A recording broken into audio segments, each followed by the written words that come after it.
Estimados televidentes, nos encontramos nuevamente en nuestro programa Conversando la Historia, que es un programa que hemos hecho fundamentalmente para ir a lo que es el núcleo mismo de la historia de Última Esperanza, de la historia de Puerto Natales.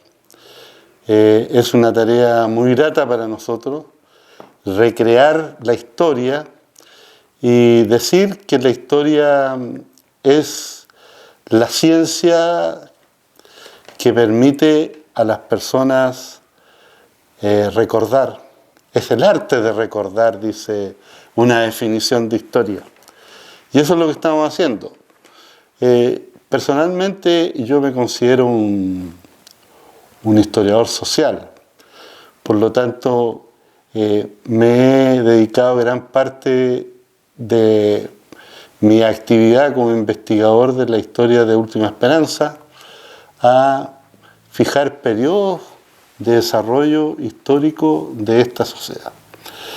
Pero al mismo tiempo he estado acompañado durante los últimos programas por Nelson Danilo Álvarez Vera, que es un hombre de derecho, con estudios en derecho, y es una persona que se ha fijado mucho en lo que es, podríamos decir, la evolución de la sociedad natalina, pero basado en lo que son las normas establecidas por el Estado y todo lo que dice con el código o el desarrollo del derecho en nuestro país.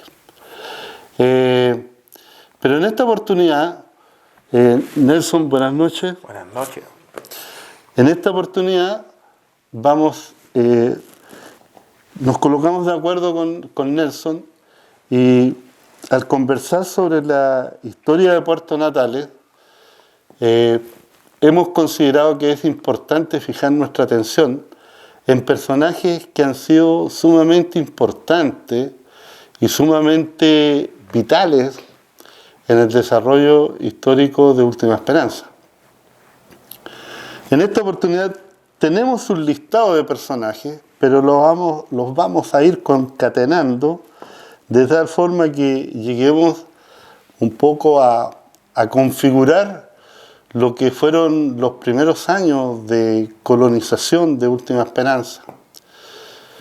Si bien es cierto, Puerto Natales fue fundado, el decreto de fundación es de 1911, el poblamiento propiamente tal de Última Esperanza comenzó cuando la gente que venía a los trabajos del frigorífico Borie, que empezó a funcionar en 1915, tengo entendido. Febrero, 15 de febrero. Febrero de 1915, y además la gente que venía a realizar trabajo en las estancias, comenzó un poco a quedarse en Puerto Natales y a generar lo que es ciudad, lo que es urbe. Y uno de los personajes importantes que hemos dado a conocer y que hemos expuesto a ustedes es el caso del capitán alemán Hermann Eberhard, que en este momento estamos en una discusión si fue el colonizador o fue el fundador de Puerto Natales. Pero hubo personajes que fueron muy importantes. Y uno de ellos, ¿qué te parece, Nelson, que analicemos lo que son las características de un personaje que aparece en Puerto Natales desde 1915 en adelante y que tiene una gravitación bien importante en la vida social de lo que es la naciente ciudad de Última Esperanza? Yo te quiero nominar el caso de Rogelio Figueroa Santana. ¿Tú cómo calificarías a Rogelio Figueroa Santana? Un intelectual, un hombre, un prohombre, ¿ya? Como dice Mateo Martinich cuando habla de algunos personajes que han destacado en la colonización, un prohombre de última esperanza, un precursor en muchas actividades. Eh, Rogelio Figueroa creo que es coterráneo suyo, ¿no? Ahí hay una discusión. Algunos dicen que es chillanejo, es de la zona de Ñuble, y hay otras personas que dicen que es de Temuco, porque cuando Rogelio Figueroa parte de Magallanes y retorna al centro del país, se va a residir a Temuco. A Temuco, claro. Rogelio Figueroa aparece o tenemos registros de él en Última Esperanza hacia 1904, ¿no? Con la adquisición del lote 14, de la hijuelación de Última Esperanza. El lote 14 es justamente donde hoy día está el Hotel Tres Pasos, ¿no? Son 14 hectáreas y ahí instala él un pequeño hotel de campo, ¿no? Algo muy diferente a lo que conocimos, el hotel este grande de 2 pisos, ¿se acuerda que se quemó por allá por el año 97? Algo muy distinto, algo mucho más chico, con madera tinglada, de 1 piso, con una casa que él adecua como hotel de campo. Pero más que hotel, Tres Pasos parece que era una especie de paradero de caminantes. Claro, era un hito, era un oasis dentro del camino de la estepa de Última Esperanza. Y yo la versión que tengo, que este hotel se llamó Tres Pasos, porque generaba desde ese hotel 3 pasos. Uno de los cuales iba a la República Argentina, el otro iba hacia las estancias ubicadas en Castillo y Guido, y el otro camino que se dirigía hacia Puerto Borio y Puerto Natales. ¿Puede ser esa la versión?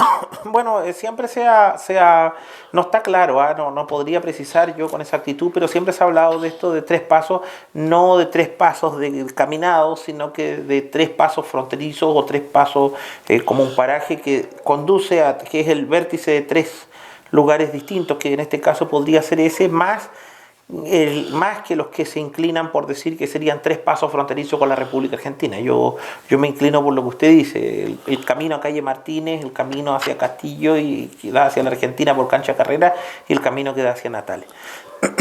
En 1904, pero ese hotel, como bien dice usted, no solamente es un negocio, sino que también es un centro social, ya donde confluyen tanto la gente que viene del sector de Puerto Prat, de Puerto Consuelo, de Puerto Cóndor.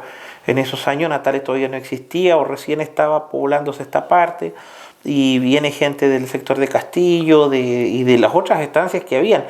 No nos olvidemos que el sector de las Chinas, todo ese sector, los Leones, todos esos sectores ya se estaban creando estancias. No se olvide que Juan Bautista Martínez forma una sociedad con Figueroa, crean una estancia, después Figueroa se asocia también con Benjamín Zamora, que también firmaba como Benjamín Villarruel, pero el verdadero apellido era Zamora, en el Valle de las Chinas. ¿El Baquiano Zamora? No, Benjamín Zamora Villarruel, ¿ya? También un chileno de la zona de Colchagua, que él viene acá y se llama Benjamín Zamora Villarruel. Se asocia con Sarah Brown para instalar su estancia a las Chinas. A fines del siglo XIX, los primeros años del XX, se asocia con Figueroa también. Después tiene otros socios más y se instala y queda hasta el año 40 y tantos, 41, 42, cuando él fallece allá en la estancia a las Chinas, y después continúa por sus descendientes. Es el abuelo de Raúl Zamora Fuello. ¿Ya? Hay gente que lo confunde con el vaqueano Zamora, que era Santiago Zamora, que él fue vaqueano andariego recorriendo toda esta zona de Laguna Blanca y Última Esperanza. Pero ese es Santiago Zamora, y el que estamos hablando acá es Benjamín Zamora Villarruel. El vaqueano Zamora es aquella persona a la cual hace referencia este famoso explorador de lo cual habla en el libro de Duncan. Guillermo Greenwood, o William Greenwood. Él anduvo con el vaqueano Zamora. Claro, y por eso se llama Río Don Guillermo también. El Perito Moreno también anduvo con el vaqueano Zamora. Se supone que sí, Florence Dixie también se supone que... Porque yo he encontrado varias cosas leyendo a leyendo a Perito Moreno, decir que él un tiempo que anduvo también con el doctor Fenton. Ya. Por probable el Sí. doctor Fenton ya estaba ubicado ahí en estancia Station Fenton, digamos. Bueno, y no nos olvidemos, estimados televidentes, que por lo que hemos dicho en otros programas, en 1904, cuando se producen aquellos controvertidos remates donde la explotadora logra hacerse de alrededor de 350.000 hectáreas, estos territorios, y fundamentalmente aquellos que están junto a la cuenca lacustre de lo que es actualmente, ¿no es cierto?, el Parque Nacional Torres del Paine, todos esos territorios estaban habitados por personas y por colonos que habían iniciado y que ya tenían bastante desarrollado ese sector. El sector de Castillo, donde está Tuidi, después más allá está la Sierra del Cazador, por el otro lado. Incluso hay hasta un cacique tehuelche, Francisco Blanco, que recibe por parte del Estado, ¿no es cierto?, la posibilidad de desarrollar trabajo de tipo ganadero en ese sector. Palique, más cercano a Palique, ¿cierto? Sí, ¿Sabes? Se supone que ahí están los últimos vestigios tehuelche, que después del desaparecimiento del cacique Mulato en 1905, la otra gran banda de errante de tehuelches está ahí, ese reducto que se pierde después en la historia, no sabemos más de ello, pero es el de Francisco Blanco, que después de 1905 se interna del sector de Cerro Palique, que hoy día ya es argentino, ¿cierto? Pero volvamos a Figueroa. Y Figueroa, en este hotel, él comienza a crear un frente de resistencia a muchas cosas. Primero al remate de tierras y después a la explotadora misma. Él no ve con buenos ojos este pseudo desarrollo que comienza a hacer la compañía.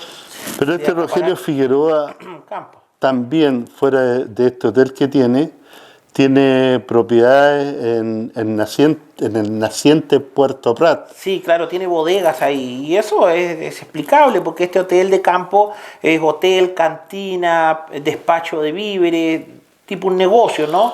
Entonces, obviamente, para recepcionar las mercaderías tiene que tener bodegas en Puerto Prat, ¿ya? Entonces, de ahí empieza a salir mucha correspondencia de la época dirigida al gobernador de Magallanes, dirigida a algunos pobladores. ¿Tú tienes los registros de cuándo Figueroa logra mayor notoriedad? Porque él escribe permanentemente en los diarios de la época. Tengo entendido que en el Magallanes él escribe como Tácito. Tácito, y también en el diario El Trabajo, cercano de 1911 en adelante. ¿Por qué? Porque Figueroa, también aparte de eso, él se encargaba del sistema de correo, del servicio de correo entre Última Esperanza y Punta Arenas, con gente a caballo, digamos, que traía y llevaba correspondencia. Y Figueroa también aparece ayudando a fundar la Federación Obrera de Magallanes en 1911. Él comienza a hacer los primeros años como un delegado para Última Esperanza de la Federación Obrera. Era una persona que tenía mucha llegada hacia el elemento obrero y que también era muy valiente en sus ideas. Entonces era uno de los pocos que se atrevía a plantear sus ideas en contra de la sociedad explotadora Tierra del Fuego.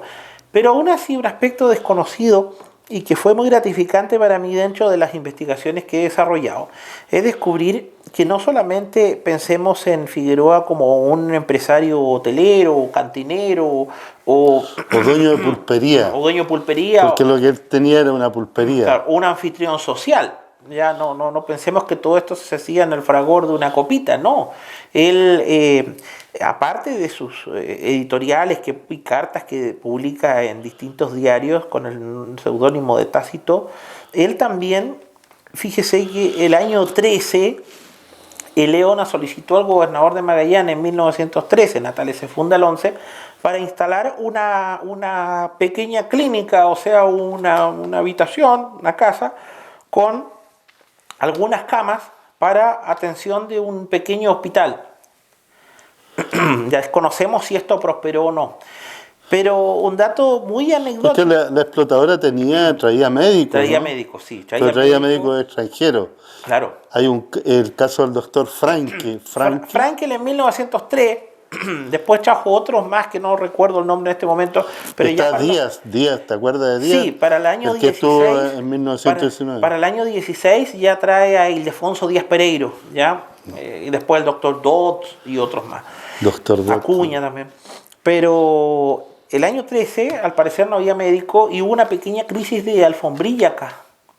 Entonces, por eso él propone una sala de atención con 4 camas y todo, y parece que le fue denegado.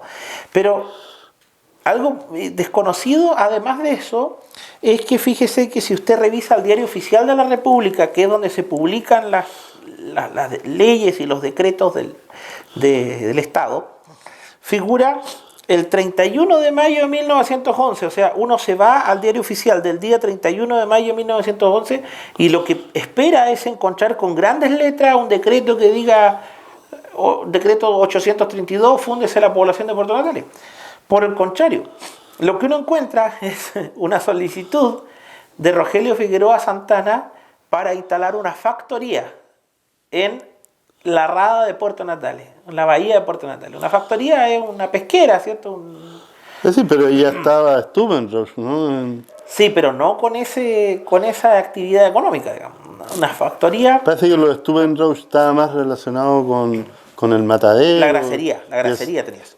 Una grasería. Claro, entonces podríamos decir que Rogelio Figueroa fue el primero que en Natales empieza, o en la zona de Última Esperanza empieza a ver todo este tema de poder utilizar los productos marinos. ¿No? Oye, y le fue denegada. Le fue denegada. Uno estudia a Rogelio Figueroa y ve la trascendencia, no solamente desde el punto de vista de empresario que tiene, sino que también desde el punto de vista intelectual. Sí. Él pesa mucho en los círculos intelectuales de la época. Yo no sé, ¿tú tienes la seguridad, Rogelio Figueroa pertenecía a la masonería, era miembro de la masonería? Yo desconozco eso porque no he tenido acceso a los registros de la masonería en Punta Arenas, que ya creo que deben haber sido fundadas por lo menos una de las 2 logias que hay, ya, pero no las he revisado, ya. Ahora, si uno analiza su pensamiento ácrata, religioso, porque no es agnóstico, es religioso, o sea, para él Dios no existe, ¿no? Claro. Entonces, y sus ideas libertarias y contra el capital propias de la época, si uno junta todas estas y la analiza con detención, yo me atrevo a decir que tenía ideas libertarias y filosóficas propias de la masonería de esa época, tal vez. ¿No? Podríamos decir tal vez que sí.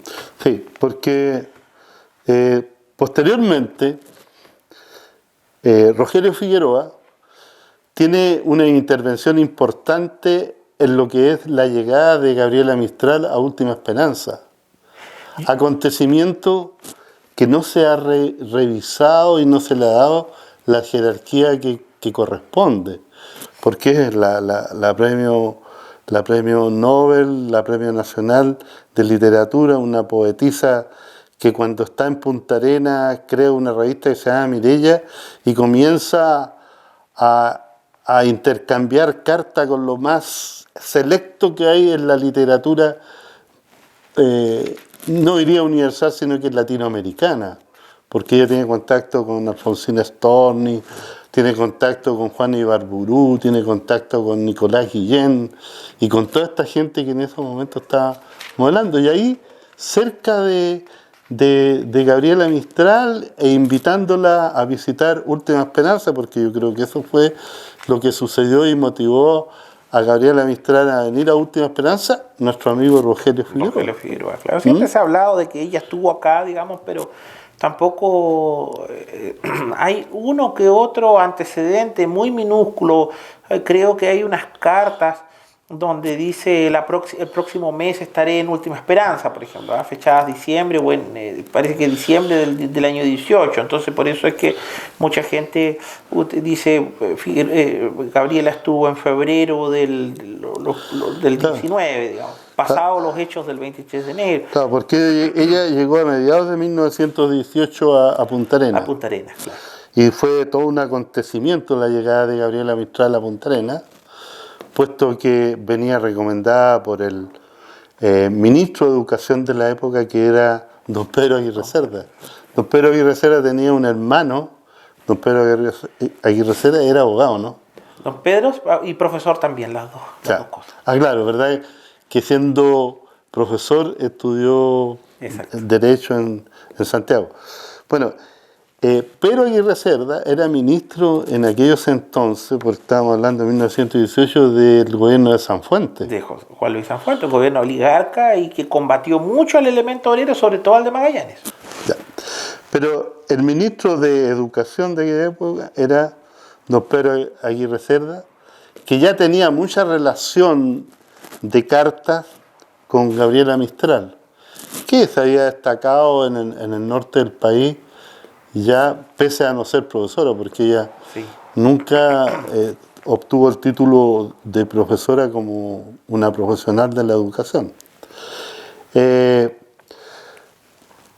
El hermano de Pedro Aguirre Cerda, que era don Luis Aguirre, que era médico en Punta Arenas, le pide al ministro, su hermano, que por favor le envíe una educadora que venga a colocar un poco de,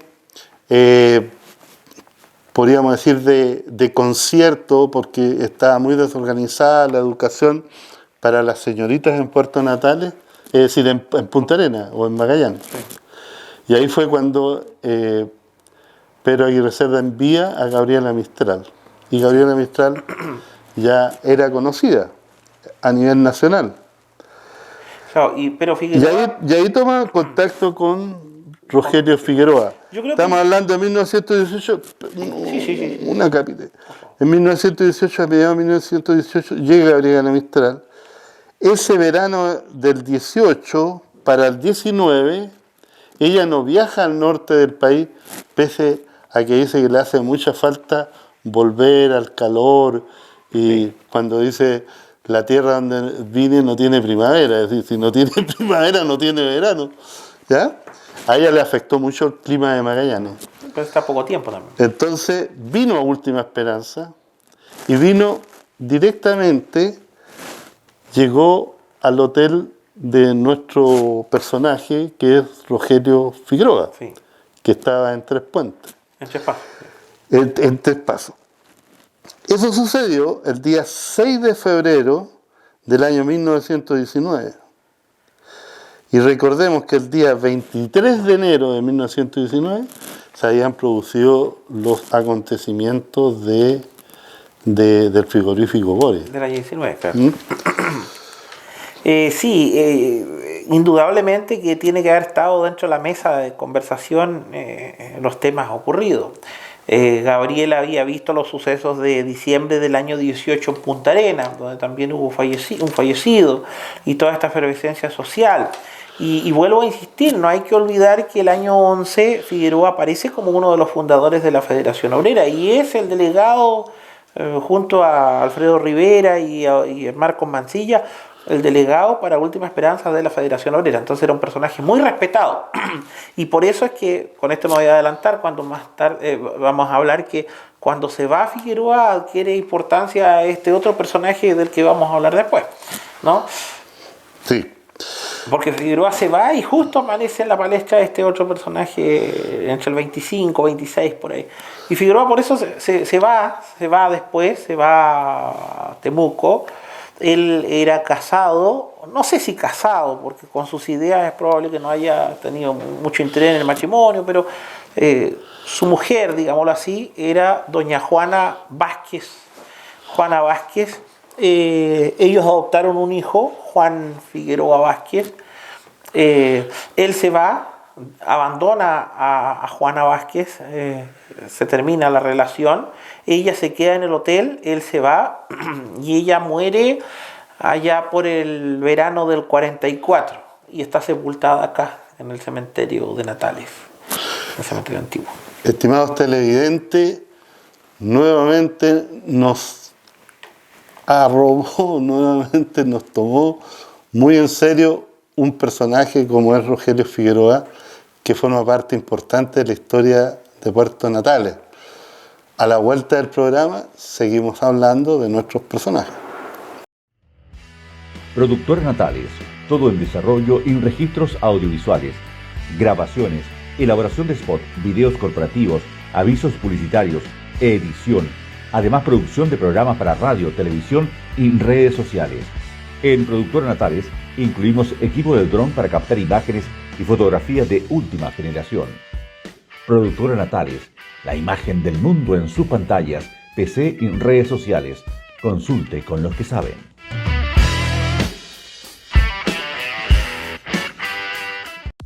Mia Store, lo que estabas esperando. Una tienda 100% natalina. Encuentras vestuario de mujer y hombre, deportes, hogar, tecnología, telefonía, electrónica, computación, accesorios, juguetería, belleza, joyería, outdoor. Venta exenta de IVA. Usted elige su producto y se lo traemos en 24 horas. Mia Store. Acercamos la zona franca Natales, en la capital de Última Esperanza. Automotriz Costanera le recomienda año nuevo con baterías nuevas. Inicie el nuevo año con las baterías cargadas y que sean Solite. No olvide que estamos esperándolo en nuestros talleres con los mejores servicios. Vaya donde usted quiera, pero como siempre, con Automotriz Costanera. Ferretería Domínguez, Los Copihue 2018. Tenemos ductos en todas las medidas, enlosados para combustión lenta, hojalatería, terminaciones para la construcción, escatillones, sombreros, reducciones, guardacalor, grifería, herramientas, artículos eléctricos, cañerías galvanizadas, difusión, balco y PVC, fitting en general. Consulte con los que saben. Ferretería Domínguez. Les espera en Los Copihue 2018. Supermercado Superfruit en Bulnes 832, 100% natalinos. En todas nuestras secciones tenemos promociones y variedad de productos. Recuerde que tenemos abastecimiento asegurado, vía terrestre, marítima y aérea. En Superfruit todos los días atención de delivery, llamando a los fonos 410-249 más 569 47 38 32 70 o nos escribes a superfruit@hotmail.com. Superfruit piensa en usted y crecemos para toda nuestra distinguida clientela y público en general. 100% natalinos. I never made it, but I know what it takes. I'm motivated by a mix of emotion. Got my statement, and I'm reading it slow so I can understand it fully. Appreciate my standing, go out of this world and right on time. Oh, never in my life have I seen the sky light up like this. I'm far away from Earth and I wanna know if you. Cuando terminamos la primera parte del programa, estábamos hablando de Rogelio Figueroa. Ustedes, si quieren tener otra referencia a Rogelio Figueroa, la pueden observar cuando viajen desde Puerto Natales a Torres del Paine por el camino que va por Cerro Castillo. Ahí se van a encontrar con una bonita laguna que se llama Laguna Figueroa y se debe a que está cercana al Hotel Tres Pasos, donde Rogelio Figueroa fue propietario en la época de la cual estamos haciendo referencia a 1911 aproximadamente al año 1925. Nelson, Danilo, Rogelio Figueroa es quien invita a Gabriela Mistral. Así se supone, claro. Esto lo atestigua con algunas claro que con algunas faltas de localizaciones, lo dice Roque Esteban Escarpa. Sí, claro. La desterrada de su patria se llama el libro. Esa es como la base para decir que ella estuvo acá. Y después hay otros estudios serios de Dusan Martinovich, si no me equivoco, Gabriela Magallanes. También recomendamos leer el libro de Dusan Martinovich porque, mira, incluso hay un libro que se llama Desterrada en su propia patria. La desterrada de su patria, ese es el de Escarpa. Es el de Escarpa. Pero Escarpa escribe otro libro sobre Gabriela Mistral, que no recuerdo el nombre en estos momentos, o es uno solo el referente. Son 2 tomos. Ah, ya, ahí está la confusión. Ahí está la confusión. Pero recomendamos este libro que ha salido últimamente, desde hace unos 3 o 4 años, de nuestro amigo Martinovich. Dusan Martinovich. Dusan Martinovich, que está pero muy bien asentado en la fuente. En ese tiempo, cuando había que venir a Puerto Natales, en el año 1918, cuando viene Gabriela Mistral el 6 de febrero, el trayecto del viaje se hace por la República Argentina hasta llegar al sector de Rospentec. No hay camino directo entre Morro Chico y Puerto Natales. No, claro. Ese camino se abre en 1931. Sí, efectivamente. El camino que trae por dentro. Bueno, hay gente que plantea y que dice que Gabriela Mistral, cuando vino para acá, se fue por unos días a Torres del Paine, andaba con Laura Roig, que era como una especie de secretaria que ella tenía, que era una escultora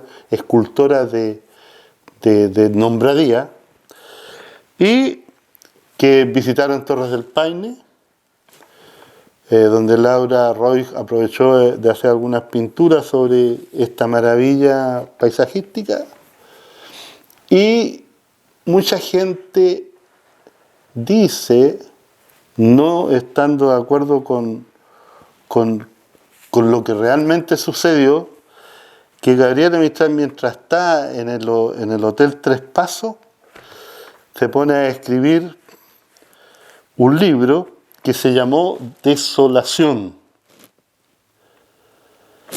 El problema está en que una parte solamente del libro, que se llama Paisaje de la Patagonia, está dedicada a la Patagonia. El resto del libro está inspirada, digamos, en su poesía, en cuestiones más generales, pero lo específico... Claro, ¿se acuerda el poema ahí, Árbol Caído, que se supone que se inspira en la zona de todas las quemas que ha hecho la compañía, la explotadora, quemas de árboles para poder agrandar las praderas, humo azul, fiordo azul, ¿cierto? Se supone que son poemas escritos acá. Claro, el fiordo azul, pero fiordo azul no aparece en Desolación. Claro, humo azul sí, y se supone que ese está inspirado en el frigorífico Boris, según lo que dice la tradición. Pero son todas elucubraciones, no hemos encontrado, todavía no se ha encontrado algo donde ella de primera fuente diga yo lo escribí esto inspirada en tal o tal cosa. Ella no describe realmente Natales, no como para decir, mire, tenemos este documento que nos relata todo, claro. Todo ha sido sobre la base de un poquito por acá, otro poquito. Es decir, el poema, por ejemplo, Fiordo Azul, donde ella define lo que está mirando en ese momento, que es cuando va pasando por el frigorífico Boris. Recordemos un día 6 de febrero de 1919, y los sucesos de Boris violentos habían tenido como fecha el día 23 de enero. Es decir, no hacía más de 15 días, fíjate. ¿Ah? Eso es porque Roque Esteban Escarpa lo hizo en su libro. Nada más. De ahí parte todo este tema de saber que ella estuvo acá. Digamos. Porque este libro, Una mujer nada de tonta, ese libro también se refiere a Gabriela Mistral de Roque Esteban Escarpa. Desconozco el libro. Sí. Pero en definitiva se produce la visita de Gabriela Mistral a estos territorios. Pero Ahora, yo quiero desmitificar algo. Muchas familias antiguas, sobre todo los nietos, los bisnietos, las nuevas generaciones, se arrogan el que Gabriela Mistral haya compartido con ellos o con sus familias o que pernoctó en tal o cual casa, y esos temas yo no puedo decir que están errados, pero sí quisiera desmitificar un poco y darle un poquito de razón a esos temas. El que haya venido Gabriela Mistral no era ninguna visita ilustre en esos años, porque ella era una simple profesora desconocida. No estoy diciendo una simple profesora, me refiero a que era una profesora más de Punta Arenas que venía a pasear como quien hoy día puede invitar a un amigo, una amiga que venga a pasear a Natales, ¿cierto? Entonces no vino en una visita oficial, no era reconocida, no era considerada una autoridad, por tanto la invita a Figueroa y la lleva al hotel y ya está. Pero no hay un recibimiento ni una comida, como se dice por ahí algunas personas que dicen, no, si estuvo en la casa porque mi bisabuelo era subdelegado, cosas. No, eso no es así, digamos. Sí. Ni tampoco hay constancia de que realmente se haya hecho alguna manifestación. Además que la época del momento político en Natales era bastante delicado por los hechos del año 19. No nos olvidemos que del 2 de febrero al 5 o 6 permanece surto en la bahía de Bories, el vapor Alejandro, donde el juez Óscar Miranda Aguirre está tomando declaración a todos los inculpados y Natales está con estado de sitio. Inclusive viene un escuadrón del batallón Magallanes a resguardar la población también. Entonces no era fecha de jolgorio ni de recibir visitas. Así que... Pero qué extraño que no exista ninguna. La Gabriela Mistral dicen sus biógrafos que era una persona que escribía cartas, pero de manera interminable, 10 cartas diarias. ¿Ya? Sí, a sus amigos, a sus su conocidos. epistolario es bastante Sí, agotado, ¿no? pero yo he buscado algunas cosas de Gabriela Mistral relacionadas con su visita a Última Esperanza, y lo único que he encontrado es aquello que cuando ella dice, si Última Esperanza estuviera más cerca de Punta Arenas, yo me quedaría en Magallanes. Ya. ¿Y dónde lo encontró? ¿Ah? ¿Dónde lo encontró? ¿Dónde figura? Eso figura en un libro que escribió Jaime Quesada, que es uno de los biógrafos más podríamos decir, más contundente que tiene esta poetisa. Ya. Y ahí él hace mención a esta carta que se la envió a una persona determinada, ya cuando empieza a dar razones de por qué se va de Magallanes. Porque ella llega en febrero del 19 y a mediados de año parte hacia Temuco a hacerse cargo de la dirección del Liceo de Temuco. Y el 22 ya se va a México, no se Claro. olvide, a ser el artífice de la reforma educacional. Pero ella da una serie de motivos de por qué se va de Magallanes, y entre las cosas que dice que ella sufrió mucho con la forma paupérrima en que vivía el bajo pueblo en Punta Arenas y en Magallanes en general. Sí, bueno, ella habla ahí de la desnutrición de los niños, habla del tema del analfabetismo, el alcoholismo, crea escuelas para obreros, trata de educar a mujeres de obreros también, hace una labor social bastante interesante que al final es la tónica que ella desarrolla durante todo lo largo de su vida en ayudar a las clases más necesitadas. Incluso ella es la que le pide por esta correspondencia permanente que tiene con el ministro Pero Aguirre Cerda, que era el ministro de Educación, le pide que por favor, en los meses más crudos del invierno, en Punta Arenas y en la región en general, las escuelas no funcionen, y ese es el origen de las vacaciones de invierno en la educación chilena. Se parten en Magallanes, claro. No. Entonces, puede que mucha gente lo ligue porque ella dice que le da pena que los niños llegan a clase a pie pelado en el invierno, en Punta Arenas. Entonces, de ahí puede que venga eso de piececitos de niños, sudorosos de frío. Pero fíjate que Gabriela Mistral crea una revista en Punta Arenas, y esta revista se llama la revista Mireya. Sí, sí, efectivamente. Y el director de esta revista es Julio Munizaga Osandón. Este Julio Munizaga Osandón es un tipo que deja un recuerdo impercedero en Punta Arenas por muchos años después que él se va. Sí, Porque claro. él se va de Punta Arenas en el año 1924, pero se va de Punta Arenas porque está sufriendo los estragos de la tuberculosis. De la tuberculosis. ¿Ah? Sí, sí. Y muere en Santiago en el año 1924. Él Pero, mismo ¿quién tiene es este hermano. Julio Munizaga Sandón? Porque tú cuando haces un trabajo con motivo de uno de los encuentros de historia que hemos tenido en Magallanes, Sí. tú hablas de la rebelión del año 1919, pero desde el punto de vista de la legalidad de la época. ¿Y qué papel juega Julio Munizaga Osandón? Julio Munizaga Osandón, para que nuestros televidentes se ubiquen, es un estudiante universitario de Derecho proveniente de la zona de Copiapó, tengo entendido que él era de Vicuña, De Vicuña también, igual donde que, nació la que Gabriela. Gabriela Mistral, eran coterráneos. Claro. Él en el año 1914 gana los Juegos Florales. De Santiago. Como estudiante de Derecho, Sí. escribe poemas Exacto. y gana los Juegos Florales. Pero Ahí se es- traba esta amistad entre ambos. y Gabriela Mistral también participa como Lucía Godoy Arcayaga en los Juegos Florales del año 1914. Mira cómo se van concatenando los hechos. Pero hablemos de Julio Munizaga Sandón. Habla tú como abogado de Julio Munizaga Sandón. Sí, bueno, Julio Munizaga Sandón es abogado de la Universidad de Chile, muy joven para la época, estamos hablando del año 19. Julio Munizaga creo que había nacido por allá por el 1889, por ahí más o menos, 99, 9, o sea, para cuando está acá él en Magallanes tiene 26, 27 años nada más. Nelson. Súper joven.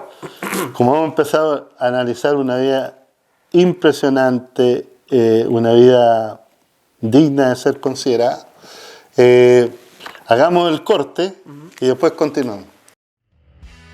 Productores Natales, todo en desarrollo y registros audiovisuales, grabaciones, elaboración de spot, videos corporativos, avisos publicitarios, edición, además producción de programas para radio, televisión y redes sociales. En Productores Natales incluimos equipo de dron para captar imágenes y fotografías de última generación. Productores Natales, la imagen del mundo en sus pantallas, PC y redes sociales. Consulte con los que saben.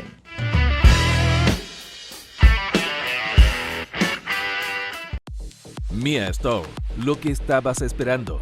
Una tienda 100% natalina. Encuentras vestuario de mujer y hombre, deportes, hogar, tecnología, telefonía, electrónica, computación, accesorios, juguetería, belleza, joyería, outdoor. Venta exenta de IVA. Usted elige su producto y se lo traemos en 24 horas. Mia Store. Acercamos la zona franca Natales, en la capital de Última Esperanza. Automotriz Costanera le recomienda año nuevo con baterías nuevas. Inicie el nuevo año con las baterías cargadas y que sean Solite. No olvide que estamos esperándolo en nuestros talleres con los mejores servicios. Vaya donde usted quiera, pero como siempre, con Automotriz Costanera. Ferretería Domínguez, Los Copihue 2018. Tenemos ductos en todas las medidas, enlosados para combustión lenta, hojalatería, terminaciones para la construcción, escatillones, sombreros, reducciones, guardacalor, grifería, herramientas, artículos eléctricos, cañerías galvanizadas, difusión, balco y PVC, fitting en general. Consulte con los que saben. Ferretería Domínguez. Les espera en Los Copihue 2018. Supermercado Superfruit en Bulnes 832, 100% natalinos. En todas nuestras secciones tenemos promociones y variedad de productos. Recuerde que tenemos abastecimiento asegurado, vía terrestre, marítima y aérea. En Superfruit todos los días atención de delivery. llamando a los fonos 410-249 más 569-4738-3270 o nos escribes a superfruit@hotmail.com. Superfruit piensa en ustedes y crecemos para toda nuestra distinguida clientela y público en general, 100% natalinos. I never made it, but I know what it takes. I'm motivated by a mix of emotion. Got my statement, and I'm reading it slow so I can understand it fully. Appreciate my standing, go out of this world and right on time. Oh, never in my life have I seen the sky light up like this. I'm far away from Earth and I wanna know if you exist. Estimados televidentes, antes del corte comercial estábamos embriagados ahora, hablando sobre otro nuevo personaje que apareció en la vida de los personajes ligados a Puerto Natales, que era Julio Munizaga Osandón, quien, junto con Gabriela Mistral, en el año 1918 en Punta Arenas crean una revista que se dice una revista de cultura y sociología. Y de cuya revista fue director precisamente Julio Munizaga Osandón, un poeta joven que había ganado los Fuegos Florales del año 1914, que fue todo un acontecimiento. Si ustedes analizan las personas que mandaron poesía para el canto de la reina y los Juegos Florales propiamente tal, se van a encontrar con una pléyade de poetas que en Chile posteriormente pasaron a ser una generación inolvidable. Entre ellas, Gabriela Mistral, porque Gabriela Mistral, como Lucía Godoy Alcayaga, envía una poesía a estos Juegos Florales y es este famoso poema donde él habla del amado que murió y que lo llevan a la tumba. Yo no me acuerdo cómo se llama ese poema. ¿Te acuerdas tú? Sonetos de la muerte. Bueno, pero Nelson Danilo, quien nos acompaña en esta oportunidad, es una de las personas como hombre de derecho que estudió todos los sucesos del año 1919 y los tomó desde el punto de vista, los enfocó desde el punto de vista jurídico. ¿Qué valor tiene Julio Munizaga Osandón para esos sucesos donde están comprometidos los operarios natalinos, sí, que son llevados a Punta Arenas a juzgar? Por aquellos años, estamos hablando de 1919, 1920, la sociedad magallánica estaba muy polarizada entre el capital y el trabajo, como siempre se ha dicho, ¿no? ¿Cierto? La clase capitalista, que representada por los principales empleados de gobierno y de las Fuerzas Armadas y de las sociedades ganaderas, y por otro lado el elemento obrero. Así era la composición social de la época, y eso usted también lo ha analizado, ¿verdad? En su obra de la rebelión de la piedra. Bueno, ¿qué es lo que ocurre? Vienen los hechos del 23 de enero de 1919, son apresados una serie de obreros enviados a Punta Arenas. 22 obreros. Y la preocupación constante de la Federación Obrera Magallanes y de la Federación Obrera Local en Natales es dar la asistencia jurídica a estos obreros que iban a ser juzgados por sedición. Sedición es uno de los cargos más graves que se les imputan.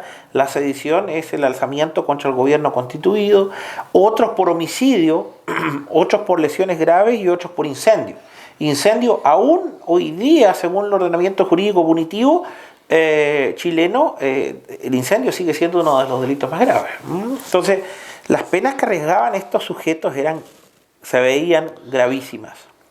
Razón por la cual ellos recorrieron una serie de letrados que había en Punta Arenas que pudieran asumir la defensa. Hertz, estaba Don Alberto González Preus y otros y todos eran carísimos. ¿Y por qué tan caros? Bueno, porque todos tenían intereses, porque eran representantes, mandatarios o procuradores de las principales compañías ganaderas. Razón por la que solamente encuentran a Julio Munizaga Osandón, que por aquellos años era secretario de la Gobernación de Magallanes. ¿Y por qué estaba él en Punta Arenas? Bueno, porque tenía un hermano en Punta Arenas que era el doctor Óscar Munizaga Osandón. Entonces, Julio Munizaga asume la defensa... Que entre paréntesis, lo había traído a Punta Arenas porque está portándose muy mal. Claro, le gustaba la farra, le gustaba la fiesta y todo. Entonces, este hermano médico se lo trae y lo ubica como secretario de la Gobernación de Magallanes. Él rápidamente se involucra en la socialité de la época y con su afán idealista, yo creo, cargado de idealismo y sus intereses literarios, se conmueve con esta situación de estos obreros natalinos y yo creo que más por eso que por dinero él asume la representación de ellos, de todos en un principio y después de algunos por un par de años.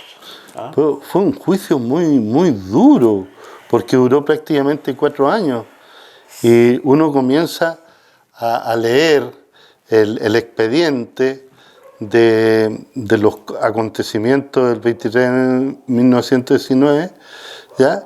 Y se da cuenta la cantidad de recursos que presenta la defensa respecto a la inocencia de estos acusados. ¿Y por qué ellos hablan de la inocencia?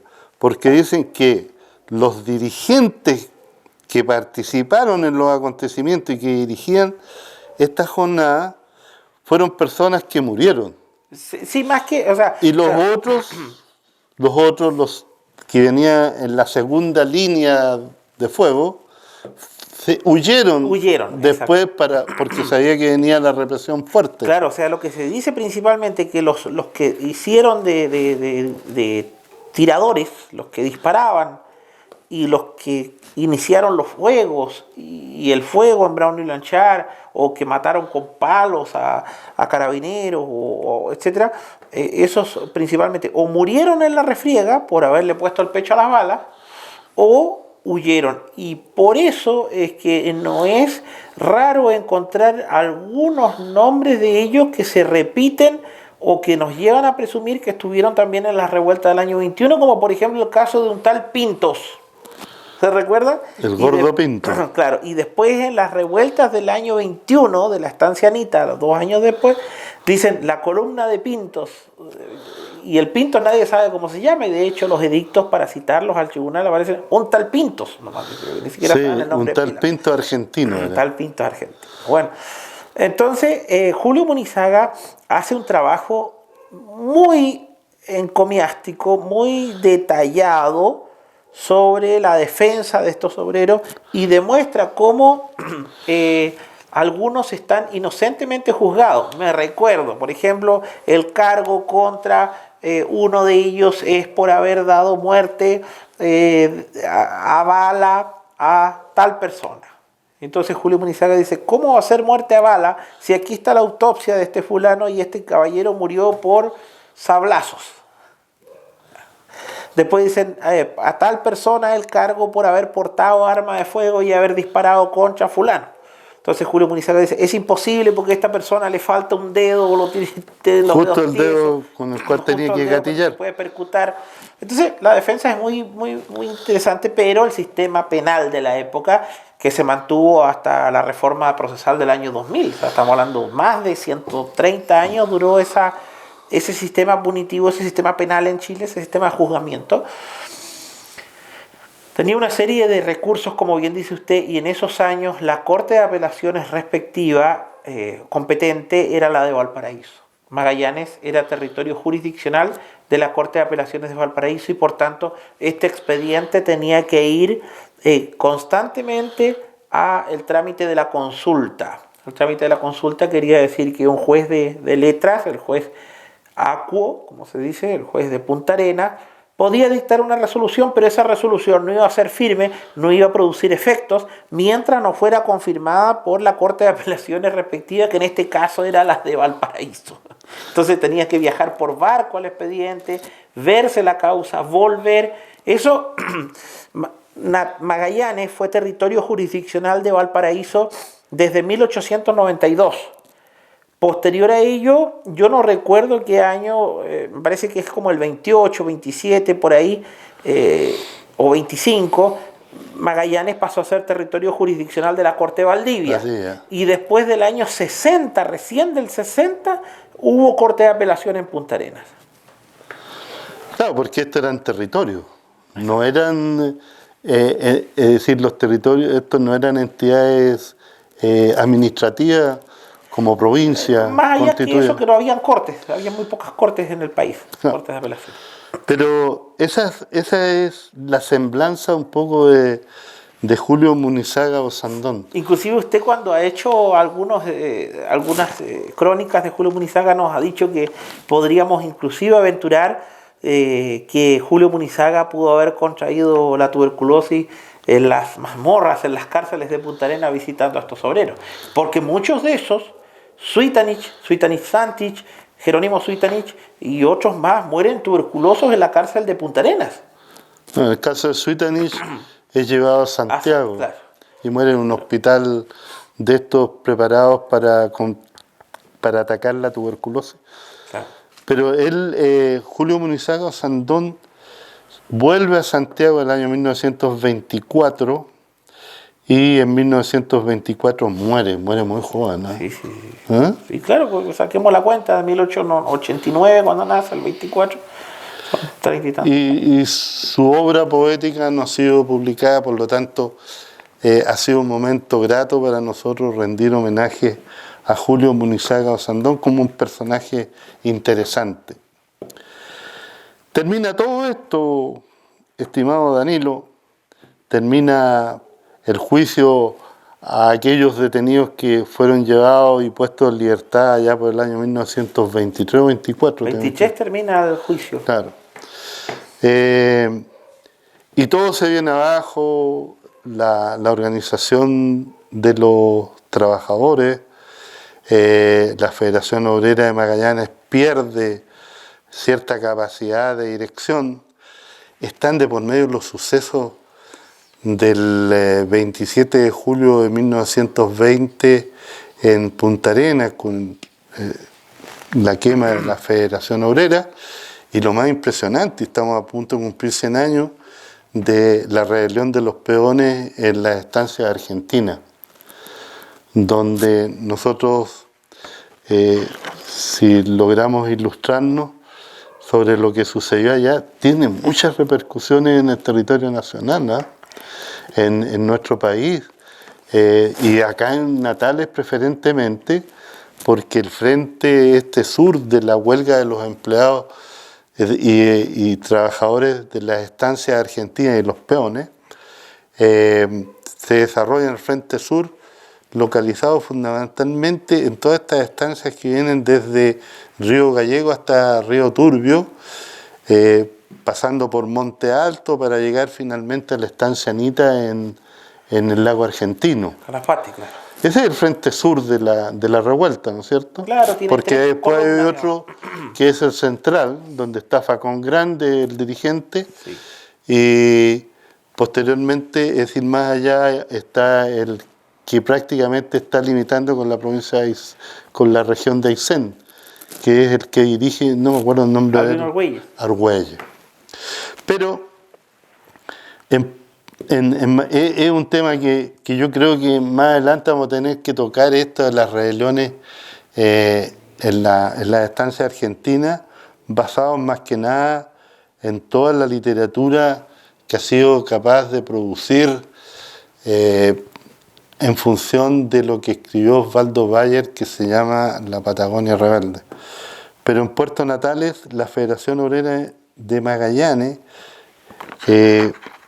revive un poco con la aparición de aquel periódico, no es diario el que publica El Esfuerzo, No, ¿no? claro, un periódico bisemanal, sale 2 veces a la semana. ¿Y quién lo dirige? Miguel Ángel León Rabanal. Sí, exactamente. Controvertido personaje, Raro, extraño. Extraño Porque- en su inicio y extraño en su final también. porque Miguel Ángel León, él fue empleado de Rogelio Figueroa. Sí. Acuérdate que hay un incidente Sí. donde a él lo asaltan, a Miguel a Ángel León. León, cerca cuando iba llegando a Tres Pasos, y le balean y le rompen una mano de un balazo. Sí, lo que pasa que ahí está la otra arista de Figueroa a la que me refería hace un rato, que fue ganadero, digamos, ¿no? En esta sociedad con Zamora, ¿cierto? Y con... Bueno, y que como no. tuvo- ¿Ah? Claro, incluso fue socio de Stubenrauch. Entonces se supone que en uno de esos elementos, en uno de esos trabajos, trabajó con ellos Miguel Ángel León como contador. Después Miguel Ángel León aparece en el álbum de Última Esperanza del año 23 como un antiguo, dice así, Miguel Ángel León, antiguo empleado de la compañía. Claro, lo ponen en un álbum que mandó a hacer la explotadora y aparece su fotografía como un personaje de confianza de la compañía. El de 1919, No, 1923. es decir, después de Después de los los sucesos. hechos, claro. Al parecer, habría trabajado con Figueroa y después empezó a trabajar en la explotadora, digamos, ¿cierto? Pero lo raro, lo extraño, es que al año siguiente de aparecer él como laureado en este álbum, como empleado de la compañía, al año siguiente crea el diario El Esfuerzo, órgano oficial de la Federación Obrera Local, y comienza a ser el principal enemigo de la explotadora. Entonces, esa vuelta, ese cambio radical de pensamiento y de acción es interesante y no tenemos respuesta todavía los historiadores locales. Y comienza él a guiar a la masa trabajadora, a unificar a esta Federación Obrera local y a tomar una cierta distancia, empieza a romper o a crear autonomía en la Federación Obrera. Ya a Miguel Ángel León se le debe esta ruptura que hay con la Federación Obrera de Magallanes en Punta Arenas, y comienza a ser Natales un núcleo federacional propio y autónomo. Bueno, más que nada también porque la Federación Obrera de Magallanes estaba prácticamente en el suelo, es decir, no tenía organización, sus dirigentes habían partido desde Punta Arenas y se esparcieron en la Patagonia o en el resto de Chile, ¿ya? Y no te olvides tú que cuando se dan los sucesos de diciembre de 1921, enero de 1922, en la estancia argentina, no hay ninguna reacción en Punta Arenas, cuestión que se critica, ¿no es cierto?, a través de los diarios de la época, ninguna reacción por parte de la Federación o de los organismos de los trabajadores. Y Miguel Ángel León, yo tengo la recopilación de todos los artículos que él escribió de manera editorial en el diario El Esfuerzo, Sí. ¿ya? Y lo firmaba como Miguel Ángel León. Sí, RLAM, que Claro. son sus iniciales al revés. Pero era muy duro también con la pasividad de los trabajadores de Última Esperanza, que habían demostrado el 23 de enero del año 1919, ¿no es cierto?, una gran decisión respecto a la defensa de sus derechos. Fue un gran podríamos decir, fueron un muy duro crítico respecto del descabezamiento del Sí, bueno, era un líder. estrato obrero. Era el líder y el guía de los trabajadores durante pocos años. Estamos hablando del año 24, cuando él parte con este diario, hasta el año 27, cuando el año 27 asume Carlos Ibáñez del Campo, y sobre todo en Magallanes se instaura un gobierno bastante represivo, ya represivo a través de las Fuerzas Armadas, tanto de carabineros como del ejército, donde tuvo principal importancia y preponderancia el coronel Javier Palacios Hurtado. Si bien el coronel Palacios fue un promotor del desarrollo y del progreso en Magallanes, eso es indiscutido, y ojalá algún día se le restituya el homenaje que tenía esta calle acá, la calle Galvarino, esa se llamaba Coronel Palacios, pero no menor es también que ejerció mucho la represión y sobre todo a los sindicatos obreros y a las imprentas. Y por eso es que Miguel Ángel León le valió ser desalojado un domingo 13 de febrero del 27, ser desalojado en los carros de Félix Morales por orden del Cuerpo Carabineros y de orden directa del gobierno de Magallanes. El coronel Palacios fue desalojado como a las 2 de la tarde, por ahí más o menos. Él, su señora, sus cosas, y fue llevado hasta el muelle. Y en el muelle se le embarcó en un barco que pasó hacia la isla de Juan Fernández, el archipiélago de Juan Fernández, la isla de más afuera. No tenemos contacto, no tengo los antecedentes si doña Rosa de León, la señora, también fue enviada a la deportación, también no lo sé, a la relegación. Sí sé que él sí, y se le pierde el rastro porque se dice que con otros compañeros de relegación trata de arrancar hacia la costa de Chile continental y que naufragaron en el intento. La típica justificación de la ley de fuga. Claro, otros dicen que no, que fue que... Tipo plan Z. Claro, en el camino los balearon y por eso no alcanzó a llegar nunca a Juan Fernández. Sin embargo, a mí me preocupa una situación porque esta teoría ha sido puesta en duda por un recorte que encontramos, se recuerda, no recuerdo en qué diario, donde dice ha llegado a Magallanes una persona, 2 personas, 3 personas, Miguel Ángel León. Entonces, ¿se acuerda? Entonces, eso es lo extraño. Si el haber sido deportado de Natales en febrero del 27, se supone, según lo que decían todos los sindicalistas, y le hacían homenaje todos los años, ¿se acuerda? Todos los años se le hacía homenaje a Miguel Ángel León en el diario El Esfuerzo y todo. Sí, pero nunca se decía cuál había sido el fin trágico de Miguel Ángel. Pero después de los años 30 se empezó a hablar de la isla de más afuera. Sin embargo, yo revisando unos documentos en el Archivo Nacional, encuentro que como en marzo del 27 él aparece vendiendo una casa en Punta Arenas. Entonces eso es lo extraño, porque se supone que de Natales lo enviaron a Juan Fernández. ¿Cómo aparece vendiendo una casa en Punta Arenas en el mes de marzo? Bueno, estimados televidentes, esa es nuestra historia, una historia muy bonita, la historia de Última Esperanza. Somos localistas, somos natalinos y es momento de que contemos nosotros nuestra propia historia. Ha sido un placer haberlos tenido en sus pantallas, en la televisión regional, y los esperamos la próxima semana.